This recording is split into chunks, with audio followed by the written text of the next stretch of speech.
Please keep us safe. Help us get through this journey no matter where we go. Thank you for bringing us all together, and just help us enjoy this nature therapy and our camaraderie together and have a kick-ass experience. Yeah. Let's get this. Thanks for coming, guys. Miles. So for beginners, I'd first look at doing 1/3, 1/3, 1/3. So trying to get to 1,000 and then 1 mile.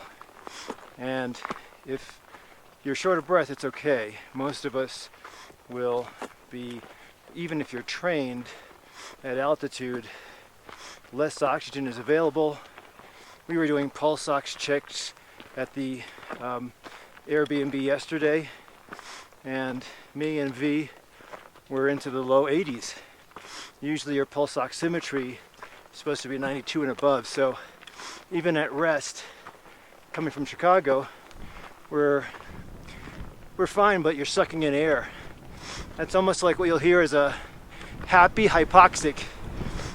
Now, if you divide it into your first destination, if you chunk it down, has 1 mile and 1,000 feet.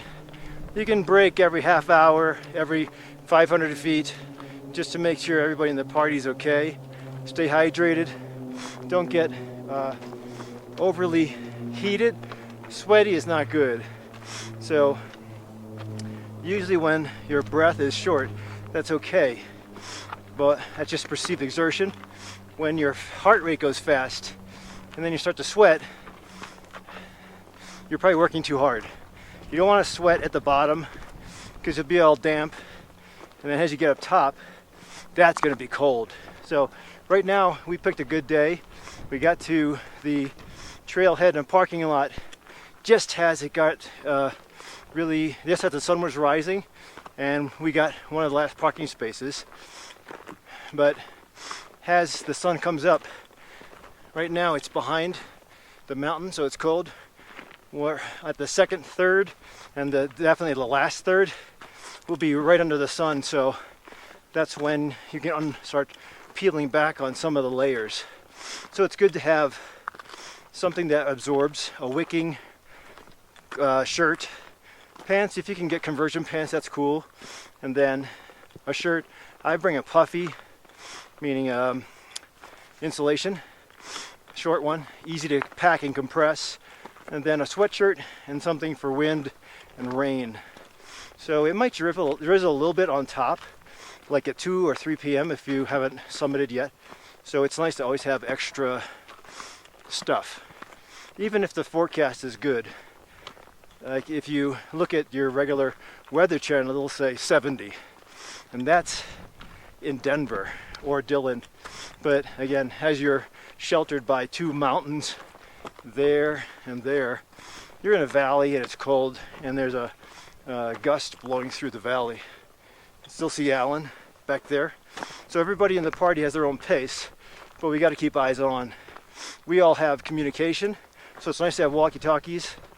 And even if you're within the valley, most walkie-talkies can reach about 1 mile. V, what are these? What's the distance on these? If flat, 2 miles. So, and you pick these up at where? How much? We're doing like $27 a piece. $20 a piece. So it's good communication because your phone will lose reception.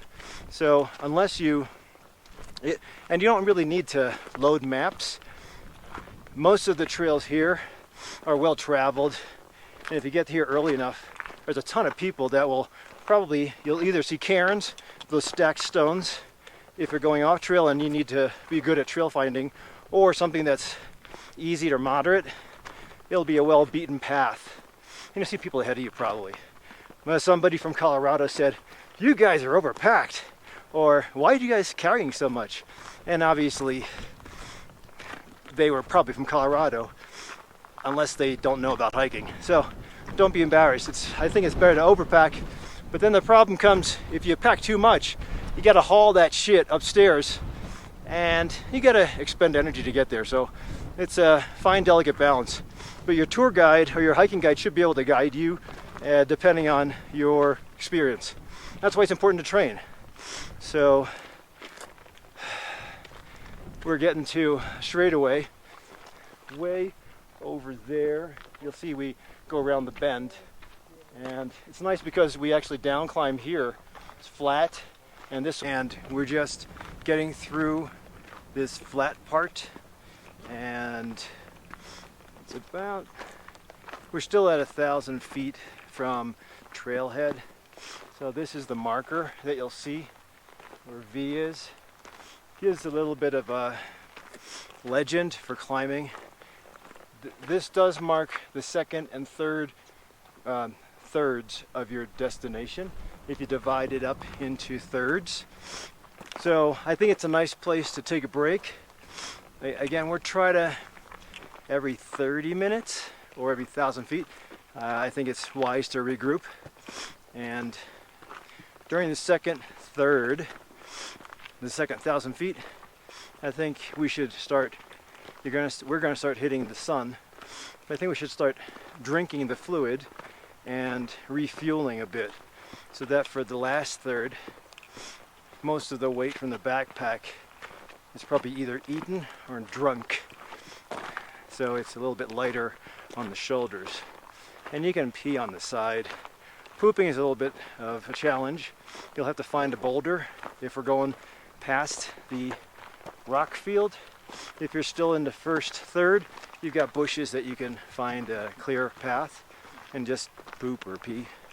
So here is a legend. And Torrey's Peak, right? Gray's C-A-I-R-N-S. I think it's American Indian, if I'm not mistaken, for a marker of stones.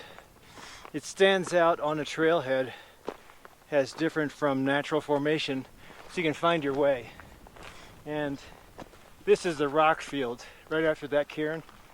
And once you get on a rock field, you'll have the second third of your ascent. It starts to get steep again, and then the challenge is way up there. Those switchbacks will be where you take more frequent breaks, judging from the heart rate and the sweat factor and the group. Here, it's hard to keep line of sight, so that's why it's good to have walkie-talkies. Up there, you can easily keep line of sight with your group.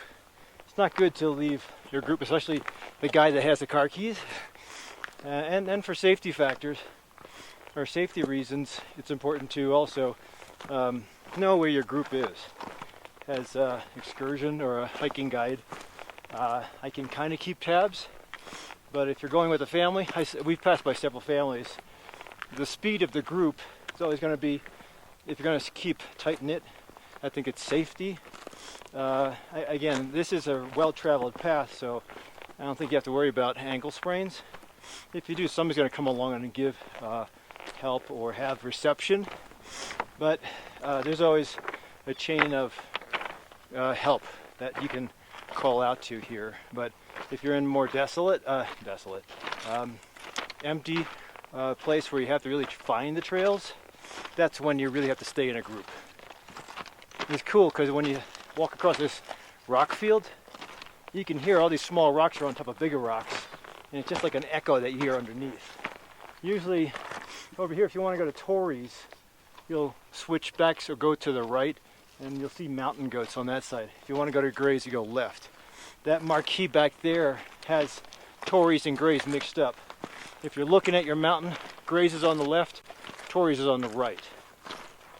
So if you're not well versed with trail finding, don't take that old mine. We're at 13,100 feet. Still have to go that way. I'm in communication with the guys. They're up there somewhere. I think they already crested 13 and a half. I'm just at 13. So making good time. It's been an hour, almost an hour, 2 hours and a half. And we cleared close to 2,000 feet. So this is good. Getting to 14,000 feet. Just have to pace yourself, and everybody's speed's going to be different. And I'm seeing people along the trail that are slow, some are fast. Doesn't really matter, there's no hurry. Getting to the top at your own time is fine. You can go super slow just as long as you know when to turn around and head back. If you're a beginner by yourself, you don't want to be stuck going down when it's dark. So that's all.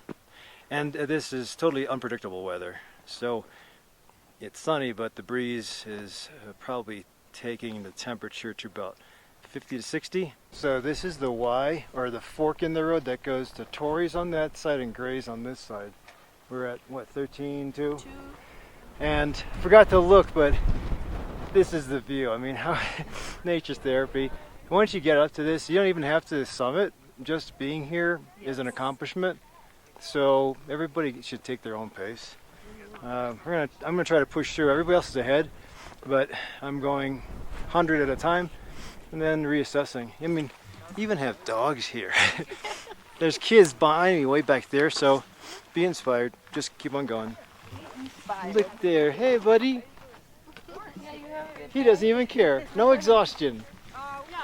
Onward. Last time I did this, there was a huge goat that wouldn't move, and that was my excuse for not going straight to the summit. And also it was dark, and also I wasn't ready for it. But now, I mean, going at my speed and Alan's speed, we'll get to the top. The two guys, V and Adrian, are actually making lunch up there. So, and we summited Gray's Peak. Here's a look.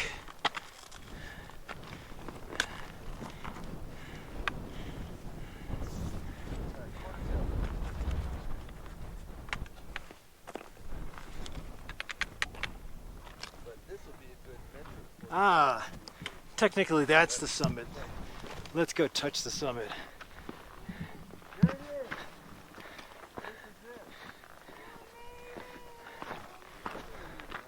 Hey, hold up that sign. Woo! Yeah! Two of us went to Torrey's, which is that away. I don't know if you can see that. And then me and Alan are heading back down. That's enough for me. 14,270 feet. This was spectacular. Tough going up, tough training. I was only thinking, during training, I better not get stuck on the mountain. But during the last third of coming up, as I alluded to, I divided it into thirds. Last third is tough.